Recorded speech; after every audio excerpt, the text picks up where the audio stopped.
ಕರ್ನಾಟಕ ಕಾವಲು ಪಡೆಯ ವತಿಯಿಂದ ದಿನಾಂಕ 12/2/2025ರಂದು ಗುಂಡ್ಲುಪೇಟೆ ಪಟ್ಟಣದ ಪುರಸಭೆ ಅಧ್ಯಕ್ಷರಾಗಿ ಅವಿರೋಧವಾಗಿ ಆಯ್ಕೆಯಾಗಿರುವ ಜಿಎಸ್ ಮಧುಸೂದನ್ ರವರು ಹಾಗೂ ಉಪಾಧ್ಯಕ್ಷರಾಗಿ ಆಯ್ಕೆಯಾದ ಅಣ್ಣಯ್ಯ ಸ್ವಾಮಿಯವರನ್ನ ಸಂಘಟನೆ ವತಿಯಿಂದ ಅಭಿನಂದಿಸಲಾಯಿತು. ಈ ಸಂದರ್ಭದಲ್ಲಿ ಕಾವಲು ಪಡೆಯ ತಾಲೂಕು ಅಧ್ಯಕ್ಷರಾದ ಎ ಅಬ್ದುಲ್ ಮಾಲಿಕ್ ಅವರು ಮಾತನಾಡಿ, ಪಟ್ಟಣದಲ್ಲಿ ದುರಸ್ತಿಗೊಂಡ ರಸ್ತೆ ಚರಂಡಿಯ ದುರಸ್ತಿಗೆ ಹಾಗೂ ಫುಟ್ಪಾತ್ ಸೇರಿದಂತೆ ಕಬ್ಬಿಣದ ಗ್ರಿಲ್ಗಳನ್ನು ಅಳವಡಿಸಬೇಕು ಅಂತ ಮನವಿ ಮಾಡಿದರು. ಈ ಸಂದರ್ಭದಲ್ಲಿ ಕನ್ನಡ ಪರ ಹಿರಿಯ ಹೋರಾಟಗಾರರಾದ ಬ್ರಹ್ಮಾನಂದ್, ತಾಲೂಕು ಕಾರ್ಯದರ್ಶಿಗಳಾದ ಎಸ್ ಮುಬಾರಕ್, ತಾಲೂಕು ಗೌರವ ಅಧ್ಯಕ್ಷರಾದ ರಾಮೇಗೌಡ, ಟೌನ್ ಉಪಾಧ್ಯಕ್ಷರಾದ ಸಾದಿಕ್ ಪಾಷಾ, ಟೌನ್ ಯುವ ಘಟಕದ ಅಬ್ದುಲ್ ಜಬ್ಬಾರ್, ಮನೋಜ್, ಟೌನ್ ಸಂಚಾಲಕರಾದ ಮಿಮಿಕ್ರಿ ರಾಜು, ರವಿಕುಮಾರ್, ಮಿಠಾಯಿ ಮಂಜುನಾಥ್ ಸೇರಿದಂತೆ ಪುರಸಭಾ ಸದಸ್ಯರುಗಳು ಹಾಜರಿದ್ದರು.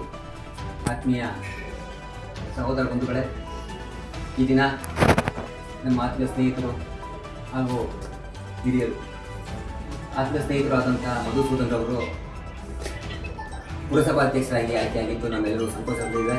ಅದೇ ರೀತಿಯಾಗಿ ಉಪಾಧ್ಯಕ್ಷರಾಗಿ ಹಿರಿಯರು ಆಗಿರ್ತಕ್ಕಂಥ ಅಣ್ಣಯ್ಯ ಸ್ವಾಮಿ ಸರ್ ಅವರು ಕೂಡ ಉಪಾಧ್ಯಕ್ಷರಾಗಿ ಆಯ್ಕೆಯಾಗಿದ್ದಾರೆ. ಇದು ನಮ್ಮೆಲ್ಲರಿಗೂ ತುಂಬ ಸಂತೋಷದ ಸಂಗತಿಯಾಗಿದೆ. ಈ ಸಂತೋಷದ ನಿಟ್ಟಿನಲ್ಲಿ ಗುಂಡ್ಲುಪೇಟೆ ಪಟ್ಟಣಕ್ಕೆ ಅವರು ಮೊದಲ ಆದ್ಯತೆಯಾಗಿ ಕುಡಿಯುವ ನೀರಿನ ಬಗ್ಗೆ ಏನು ನಾವು ಹೇಳೋಕ್ಕಿಲ್ಲ, ಎಲ್ಲ ಒಂದು 190 ಭಾಗ ಒಂದು ಸುಲಭವಾಗಿ ನೀರನ್ನು ಕೊಡ್ತಾ ಇದ್ದಾರೆ. ಸದ್ಯಕ್ಕೆ ಈಗ ಮುಂದಿನ ದಿನ ರಸ್ತೆ ಎಲ್ಲ ವಾರ್ಡ್ಗಳ ರಸ್ತೆ ಹಾಗೂ ಚರಂಡಿನ ಒಂದು ದುಸ್ಥಿತಿನ ಒಂದು ಏನಿದೆ ಕ್ರಮ ವಹಿಸಬೇಕು ಅಂತ ನಮ್ಮ ಕರ್ನಾಟಕ ಕಾವಲು ಪಡೆ ವತಿಯಿಂದ ಕೇಳ್ಕೊತಾ ಇದ್ದೀವಿ. ಧನ್ಯವಾದಗಳು.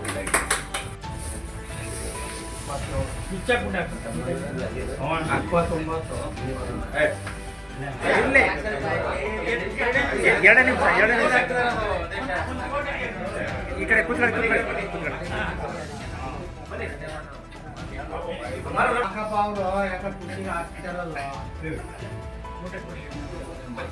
ಹಂಗೇರೆ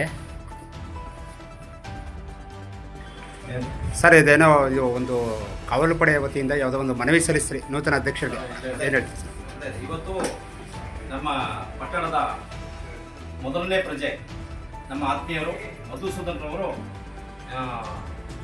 ಅವಿರೋಧವಾಗಿ ಅಧ್ಯಕ್ಷರಾಗಿ ಆಯ್ಕೆಯಾಗಿದ್ದಾರೆ. ಬಹಳ ಸಂತೋಷಕರದ ವಿಚಾರ. ಇದೇ ನಿಟ್ಟಿನಲ್ಲಿ ಅವರಿಗೆ ನಾವು ಗೌರವ ಸಲ್ಲಿಸುವ ಮೂಲಕ ನಮ್ಮ ಒಂದು ಮನವಿಯನ್ನು ಮಾಡ್ಕೊಂಡಿದ್ದೇವೆ.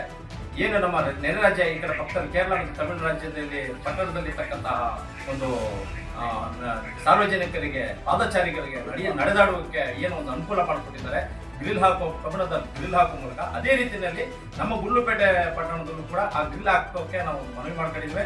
ಅದಕ್ಕೆ ಸ್ಪಂದಿಸಿ ಅತಿ ಶೀಘ್ರದಲ್ಲಿ ಅವ್ರು ಮಾಡ್ಕೊಡ್ತೀನಿ ಅಂತ ಹೇಳಿದ್ದಾರೆ. ಯಾಕಂದ್ರೆ ಅದಾಗ್ದಾಗ ನಾವು ಸ್ವಲ್ಪ ಸುಗಮವಾದ ಸಂಚಾರ ಆಗುತ್ತೆ, ಜನಗಳಿಗೆ ಅಪಘಾತಗಳು ಕೂಡ ಕಡಿಮೆ ಆಗುತ್ತೆ ಅನ್ನೋ ಒಂದು ನಿಟ್ಟಿನಲ್ಲಿ ಹೇಳಿದ್ದೇವೆ. ಖಂಡಿತ ಅದು ಅತಿ ಶೀಘ್ರದಲ್ಲಿ ಮಾಡ್ಕೊಡ್ತೀನಿ ಅಂತ ಅವರು ಒಂದು ಭರವಸೆಯನ್ನು ನೀಡಿದ್ದಾರೆ.